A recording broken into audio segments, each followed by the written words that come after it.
नमस्कार। आज का हमारा विषय सीमांत प्रतिस्थापन की दर मार्जिनल रेट ऑफ सब्स्टिट्यूशन है। मैं डॉक्टर जोगिंदर कुमार, सहायक आचार्य अर्थशास्त्र, राष्ट्रीय कन्या महाविद्यालय अजमेर।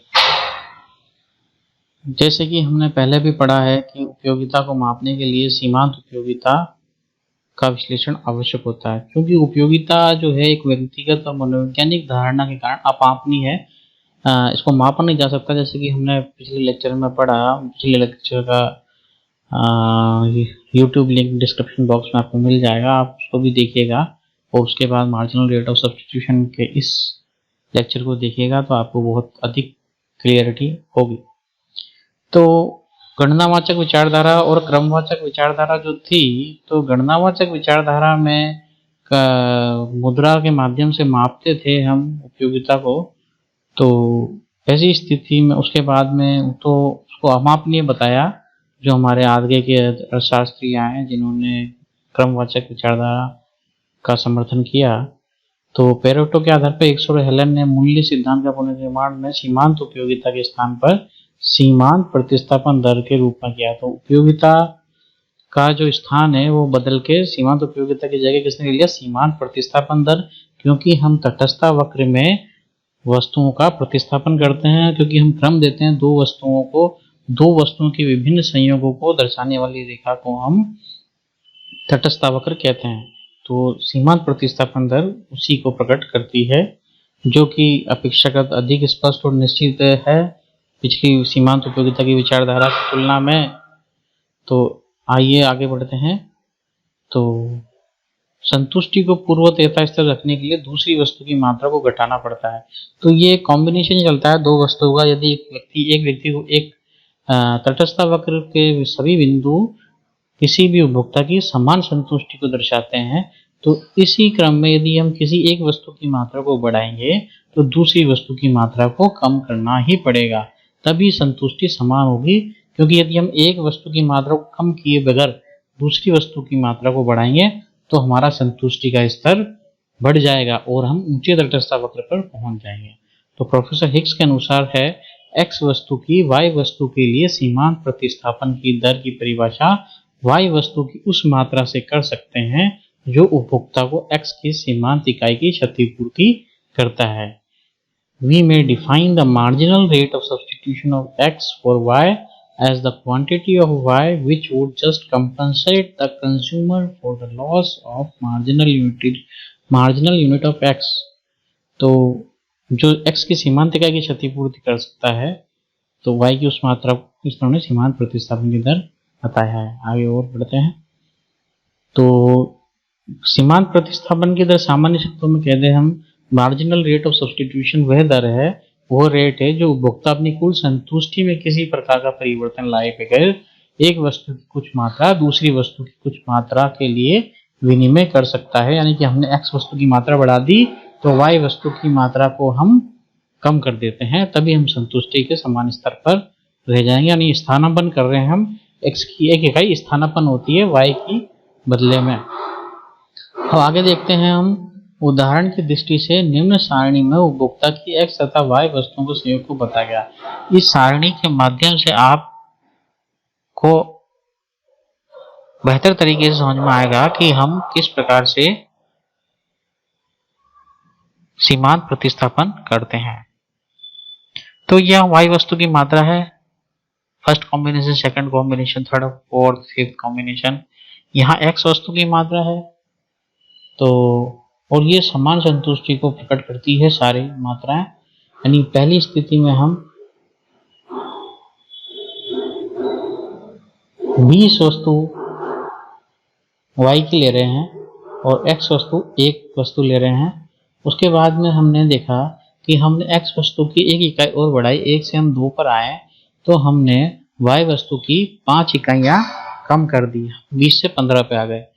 फिर हमने एक इकाई और बढ़ाई x की, तो हमने 4 इकाई का त्याग कर दिया।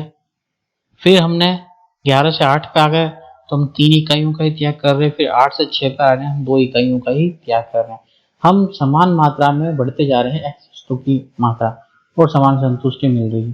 तो marginal rate of substitution of x for y, x के लिए वाई का प्रतिस्थापन जो हुआ वो 5:1, 4:1, 3:1, 2:1, ये आप देखिए धीरे धीरे कम होता चला जा रहा है, क्योंकि इससे मिलने वाली जो उपयोगिता है इस एक्स वस्तु से वो कम होती चली जा रही है, क्योंकि सीमांत उपयोगिता हास नियम लागू होता है। जैसे जैसे हम वस्तु का प्रयोग करते हैं उससे मिलने वाली उपयोगिता कम होती चली जाती है।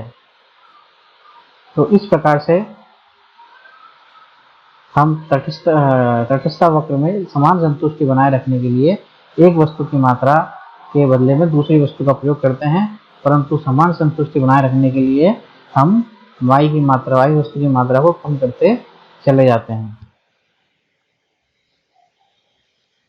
स्पष्ट है कि सीमांत प्रतिस्थापन की दर यह बतलाती है कि x वस्तु की कितनी मात्रा y वस्तु की क्षतिपूर्ति के लिए आवश्यक है, जिससे उपभोक्ता के संतुष्टि स्तर में कोई परिवर्तन ना हो। इसको हम आगे और डायग्राम के माध्यम से समझने की कोशिश करते हैं। यानी कि यहाँ से समझते हैं, ये तटस्थ वक्र है, ये हमारी x वस्तु है x एक्सिस पे, ये हमारी y वस्तु है y एक्सिस पर। अब हमने देखा हम B से C बिंदु पर आ रहे हैं, तो B से C बिंदु पर आने के लिए जो हमारी प्रतिस्थापन की दर है वो है delta y upon delta x। तो मार्जिनल रेट ऑफ सब्स्टिट्यूशन हो गया delta y upon delta x।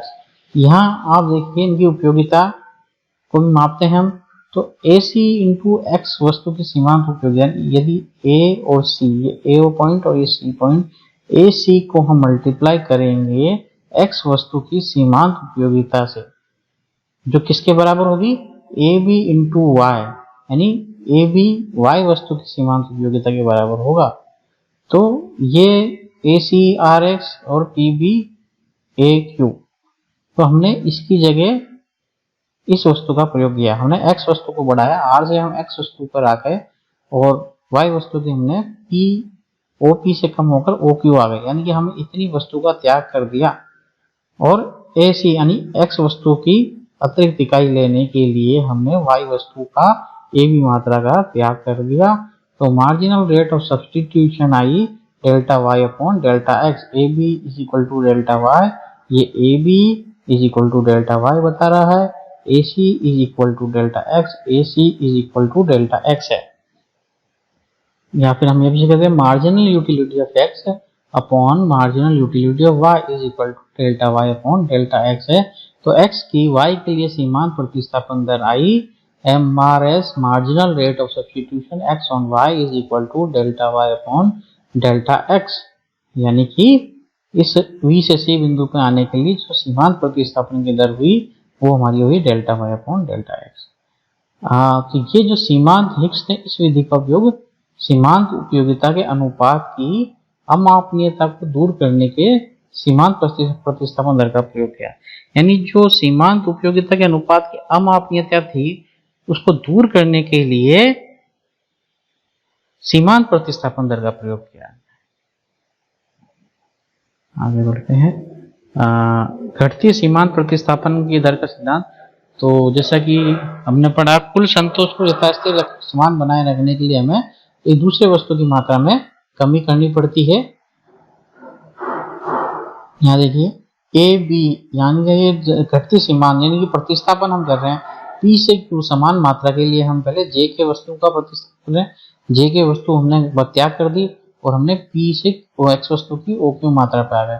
ठीक इसी प्रकार से Q से हम R बिंदु पे आए तो हमने KL मात्रा का त्याग कर दिया। तो आप देखिए J के जो है वो ज्यादा त्याग है KL की तुलना में। क्यों? क्योंकि हमने पहली वस्तु प्राप्त करी उसकी सीमांत उपयोगिता अधिक थी, क्योंकि हमारे पास पहले कम थी।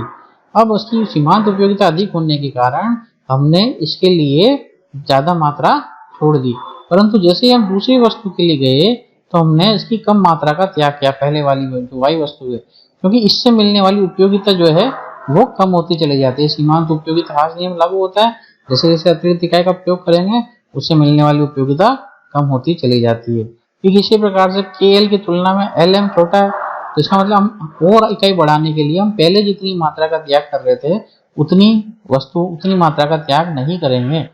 इसलिए ये JK से छोटा है KL से छोटा है LM, यानी हम कम मात्रा त्याग करते चले जा रहे हैं और X की उतनी ही मात्रा का प्रयोग करते चले जा रहे हैं।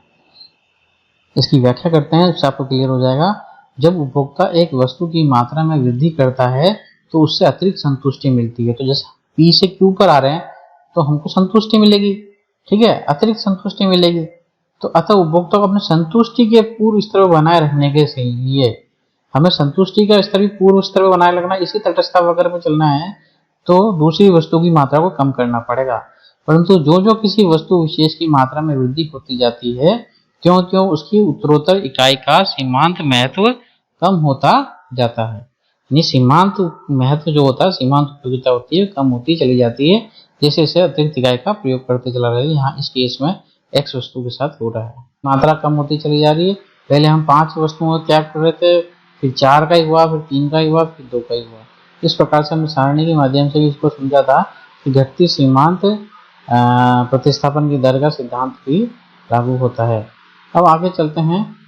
इसमें अपवाद, ऐसी कौन सी स्थिति हो सकती है जब सीमांत प्रतिस्थापन की दर घटती हुई नहीं होगी, ठीक है, दर गिरती नहीं है। 2 परिस्थितियों में सीमांत प्रतिस्थापन की दर गिरती नहीं है। ये कॉम्पिटिटिव एग्जाम के हिसाब से भी पूर्ण स्थानापन्न वस्तुओं के संयोग, यानी जब कोई वस्तु पूर्ण स्थानापन्न होती है, पूर्ण स्थानापन्न वस्तु होती है एक वस्तु के स्थान पर दूसरी वस्तु का प्रयोग। तो ऐसी स्थिति में तटस्थ वक्र पर x और y एक्सिस पर 45 डिग्री का कोण बनेगा। यानी या तो हम x वस्तु ले लीजिए या y वस्तु ले लीजिए, तो ऐसी स्थिति में 45 डिग्री का कोण बनाती हुई रेखा बनेगी तटस्थ वक्र की, जिसमें कि मात्रा गिरती हुई नहीं होती है। दूसरा होता है पूर्ण पूरक वस्तु है, यानी परफेक्टली कॉम्प्लीमेंट्री गुड्स। जो तटस्थ वक्र बनता है वो x एक्सिस और y एक्सिस पर 90 डिग्री का कोण बनाती हुई रेखा बनेगी। यानी आपने एक मात्रा इसके लिए तो एक मात्रा इसकी भी लेनी पड़ेगी। यानी जैसे कि पूरक वस्तुओं में हो गए, जैसे जूते, मोजे या पैरों की जोड़ी, मोजे की 2 जोड़ी, जूते की 2 जोड़ी। तो इस प्रकार से ऐसी वस्तुएं जूते की जोड़ी, मोजे की जोड़ी, इस प्रकार से 90 डिग्री कोण बनाती हुई 2 वस्तु होगी। तो ये कॉम्पिटेटिव एग्जाम्स में पूछा जाता है। 90 डिग्री कोण बनाते हुए तटस्थ वक्र यदि बनता है तो पूर्ण पूरक वस्तुओं का होता है। यदि 45 डिग्री का कोण बनाते हुए बनती है तो पूर्ण स्थानापन्न होता है। और यदि ऐसी स्थिति पूछी जाए जिसमें कि सीमांत प्रतिस्थापन दर गिरती नहीं है तो या तो पूर्ण स्थानापन्न वस्तु हो सकती है या पूर्ण पूरक वस्तु में हो सकती है। धन्यवाद।